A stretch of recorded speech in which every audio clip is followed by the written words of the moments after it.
আসলাম তো current bill লিখতি, কি যে হয়, বাসায় কি লোক আছে কি নাকি তাই দেখিনি।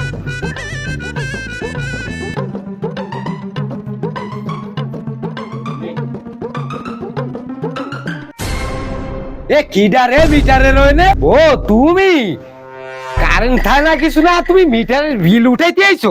ওরে শালার বেটা শালা, আজকে তোর একদিন কি আমার একদিন। বেটা শালা, আজকে তোরে খাইছি আমি, আজকে তোর একদিন কি আমার একদিন। শালার শালা, আয় আয়, আজকে তোরে খাইছি। এদিকে আয়, ওঠ। তোর কারেন্ট বিল আজকে নিয়ে যাবো। এদিকে আয়। এ বাতাস করিস না, বাতাস কর। শালা বেটা শালা, কত মাসে কারেন্ট বিল আইছে? 4,000 টাকা। এ টাকা কি গাছের দেবো রে? হ্যাঁ, 4,000 টাকা তুই আমার খেসারত দিয়ে তারপর যাবি বাতাস করবি সারাদিন। আজকে সারাদিন বাতাস করবি তুই আমারে, তাহলে তোর বিলেগার আজকে আমি খাইছি। তোর কোন অফিসার আসে তাই আজকে দেখবো।